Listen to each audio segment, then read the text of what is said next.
Today, I will teach you a crucial pawn endgame pattern to make your calculation process much more efficient. You'll be looking at the right directions, you will set your goal properly, and you will win pawn endgames without needless calculation. Okay?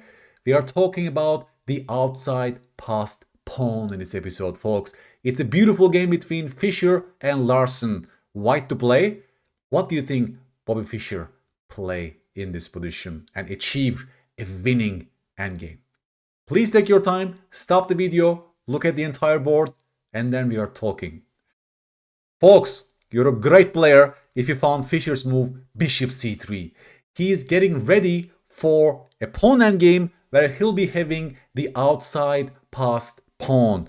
What do we mean by the outside passed pawn? As you can see here, white has a flank passed pawn which is on the other side of the board, which will serve like a decoy for the black king, while the white king will collect everything on the other side of the board. This is the game continuation. Already here you understand this function of the outside passed pawn. It's a great pawn endgame asset. It's as simple as that. That's a distraction for the black king, while the white king will collect all the pawns on the king side and convert the advantage. Is this plan clear to your mind, folks? Because this information is a crucial endgame chunk. The entire thing must be encoded as the winning endgame because of the outside passed pawn. Now, I will show you very quickly how this game finished. Fischer activate the king after king d6. The only difference between two positions is white is having the outside passed pawn, and once it starts rolling, it functions like a distraction for the black king while the white king is getting ready to collect all the pawns on the king side. Can you tell me the next move for white? Of course, we want this pawn to move forward to distract the enemy king. It's actually a very simple winning mechanism, folks. The pawn rolls forward and now the white king will gain access to this d5 square, right? Beautiful. The pawn served its function. Now the rest is simple winning technique, in fact, from this position. Fischer doesn't even take the pawn on h4, because if you take the pawn, then you invite some ideas like this. This is still winning for white, by the way, but Fischer is playing principal chess. He plays king e6, and Ben Larsen resigned in his position because after, let's say, takes, I will collect both of your pawns on the king side and my g pawn promotes. For example, very quickly, I'll just show you guys. Very simple to understand. The king is in Siberia and the white king will shoulder the black king and you're queening your g pawn. Okay? Simple. Notice, after Fischer's very strong art of exchanging pieces with bishop c3, Larsen cannot keep the bishops on the board because that pawn is running, and this bishop exchange will decide the game. Bishop d4, another very powerful exchange. In fact, after bishop d4, black has to drop the bishop entirely because that's a completely lost endgame for them. The outside passed pawn, right? Far away from the king, and it's completely winning position for white. So what did we learn from this simple example is that strong players encode those crucial endgame chunks as a single unit of information so they can make middle game decisions efficiently. Once Fischer knows the strength of the outside passed pawn, these moves come so naturally to his mind. And that's my goal with this training. I want to make you much stronger and efficient endgame player so you can always use these templates and chunks to make good decisions. Let's continue with this classical example as well, folks. Schlechter versus Tartakower. Okay, pawn endgame. Tartakower goes wrong with the move g5. And maybe already here, you can stop the video and you can formulate a winning plan for white. Because until here, everything was symmetrical. Symmetrical pawn structure, equal material. What are you talking about? I'm not seeing the outside passed pawn in this position. How can I win this position? Please stop the video and tell me a good looking plan for white in this position, folks. And you're a great player if you understood that white can transform the pawn formation to their advantage. What is the point, folks? After king g4, what is the point? If black doesn't make a move right now, what is the winning mechanism for white? How do we create that outside passed pawn? You tell me. And you're a great player, folks, if you understood that g3 followed by h4 will forcefully create the outside passed pawn in this formation. You see, by attacking that pawn on g5. You're forcing this pawn transformation. And now the only difference between these two positions is white's outside pass pawn. That's it in itself, a winning pawn endgame advantage, all else being equal. For example, after you go to zugzwang position, you go h5, it's already zugzwang, king g5 is coming on the next turn, and then the rest is easy, right? The rest is so easy, you can even just go directly and pick up those pawns. Otherwise, the outside pass pawn is serving its function. As you see here, the king is distracted and your king is collecting everything on the other side of the board. You see, a subtle move, looks like a normal move, I want to activate my king with king g6, leads to a catastrophic defeat for black because it allows this. In the actual game, after king g4, Tartakower tried f5 check, nothing changes, en passant, and here again, you stop the video and you formulate a winning plan for white, please, folks. Please, how can white win this position? I don't see an outside pass pawn on the board.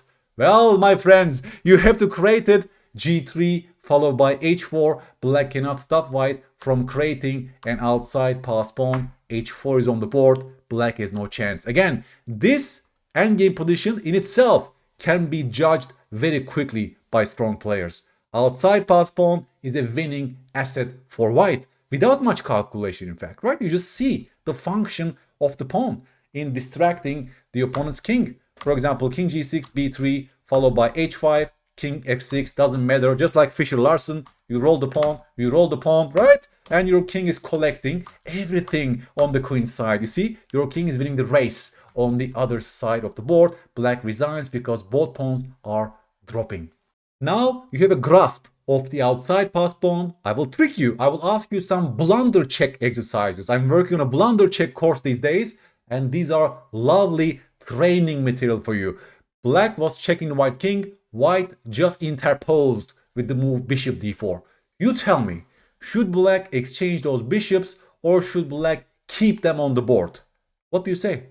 One move is a good move, the other one is a blunder.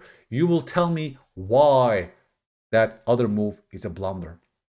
Folks, you're a great player if you found the move bishop e7. That's the only move for black to survive. The bishop avoids the pawn endgame and puts pressure on the pawn on b4. Black is in the game. What is wrong with the blunder bishop takes d4? Well, my friends, look at this. You just created a pawn endgame where the opponent has the outside passed pawn, right? That's the only difference in terms of pawn structure. So your king has to go to Siberia to deal with that pawn, while their king will collect everything on the king side. If your king waits with king d6, doesn't matter. Just like Fischer-Larsen, they will start rolling the pawn, and eventually, right? Eventually, your king has to get distracted in dealing with that pawn, and their king is collecting everything on the other side of the board. Such a simple winning plan, folks. Please understand this. Once the structure is clarified, once one side is an outside pass pawn, it's almost always the case that they are having a winning advantage in pawn endgame. So much so is the outside pass pawn often defeats the active king. You can have an active king right now. I have an outside pass pawn. The moment I start rolling that pawn, your king has to get distracted, and my king gains ground and wins the game. We have to talk about statistics. It doesn't always hold, but most of the time, outside pass pawn is a winning asset, all else being equal in a pawn endgame. And this example, right, shows us exactly why that's the case. So to a stronger player's eye, this transition already involves evaluating the ensuing pawn endgame. And since the opponent is an outside pass pawn, you should be so suspicious, right? Oh, that's an endgame chunk that will help you so much when it comes to chess calculations. You cannot calculate everything by brute force in this pawn endgame. So you have to use some templates, some chunks that you already know, that is already stored in your long-term memories to make such judgments very, very quickly. Magnus Carlsen plays bishop e7 in nanoseconds. Why? Because he knows the outside pass pawn is a winning asset in pawn endgames. So he doesn't, overload his working memories calculating needlessly. One more blunder check puzzle from a student game. White just played the move rook g2. It's equal material, but black has these double pawns right now. The question is, should black exchange those rooks and enter into a pawn endgame? What do you say, folks? This must come very naturally right now to you, given this training. And you're a great player if you found the only move, rook h7, because that's the only move that keeps the rooks on the board and avoids a lost pawn endgame. The rook is putting pressure here, stopping h5 as well. Black with best play can survive this endgame. Of course, white is better. If you take on g2, well, you just gave them an endgame where they have the outside pass pawn and you have double pawns. You cannot even create a pass pawn yourself in this position. That's a completely lost endgame for black. If black can sit and wait and do nothing, black can hold. But there's a thing called zugzwang in chess. You have to make a move, and if you have to make a move, then this king will gain more ground, right? And you're lost because of that. For example, c5, they will keep on waiting. They will keep on waiting. Your pawn moves will run out. They will keep on waiting, of course. They will keep on waiting. They will keep on waiting. And zugzwang and his king is now coming into the tray. Slowly but surely, folks, right? You understand how it's going basically from here. The outside pass pawn is showing its teeth. They ditch the pass pawn and they collect everything on the other side of the board. It's a piece of cake. That's the function of this training, because once you truly grasp the strength of the outside pass pawn, you will find these moves without much effort and calculation, folks. Okay, another Grandmaster game, Tiger Hilar Persson versus Johnny Hector. Of course, black is going this way, folks. It's a rook endgame with equal material. The question is, should black play the move king c6, or should black forcefully transition into a pawn endgame? How do you judge this move rook f5? Is it winning for black or for white? Pawn endgames are so concrete and sharp, it cannot be guessed. So you have to be very careful when transitioning into a pawn endgame. What are you seeing? Do you see some danger signs behind the move rook f5, given what you learned so far in this video? Folks, you're a great player if you came up with the move king c6. That's how Johnny Hector played, and this position is completely equal. Black is asking some questions by improving their king, and since the white king is cut off and white has these two weaknesses, black was having an advantageous position in a practical term. Objectively, white will hold a draw with best play. What was wrong with the forcing move rook f5? Terrible blunder, because after takes, you just gave white an endgame where they have the outside pass pawn, and their king is now having free access to attack your pawns on the king side, and they will create a pass pawn and they will win this game. The only winning move for white is a very natural move king d2, and the king directly starts attacking your pawns. Yes, your king is right now active. You can take the pawn on him before, but doesn't matter. That pawn was only serving as a distractor while their king was gaining ground on the king side. Isn't it beautiful, folks? Now your king is in Siberia and they will take this guy as well, and you have no chance in holding this position, right? The pawn is queening in 3 moves. Isn't it beautiful? This also shows us that outside pass pawn can defeat an active king, because right now the black king is more active, you might say, but the outside pass pawn is defeating your active king because their king is gaining activity on the critical segment of the board, right, on the other side. So to a strong player's eye, this move is a direct blunder because of the outside pass pawn given for the opponent. Isn't it beautiful? Folks, there are always exceptions in chess. Sometimes a more active king can defeat the outside pass pawn, right? There are also such cases. I will show you an interesting position right now. It's white to play. It's equal material. Right now, you might even ask yourself, well, where is the outside pass pawn? I don't see one. And we are coming there actually, folks. If I ask you this way, do you think h4 is a good move or a blunder for white? How would you judge this move? Now, given your training in this video, you should have some intuition about the strength of the move h4. Do you think that serves white or black to push h4 in its position? And you're a great player, folks, if you told me h4 is a blunder, because by playing h4, you're giving black a chance to roll the pawn to g5, and they are forcefully creating an outside passed pawn, right? The only difference between these two positions is black's pawn is right towards the corner, which means your king needs to get distracted by going to the corner, and their king will collect everything on the other side of the board. Your king is more active, but outside pass pawn defeats your king. Well, they can check us. King d7, nothing changes. At some point, you have to deal with that pawn, and this allows them, right? This allows their king to enter into your position, collect both of these pawns, and your king is in Siberia. So our goal in this position is not to give black the outside pass pawn. So you can dismiss h4 out of principles. h4 only helps black to create a pass pawn, because right now black has no pass pawn on the king side, correct? None of these pawns are passed. But if you go h4, you let them to create a pass pawn, which is favoring them. So white is winning, but white has to be careful.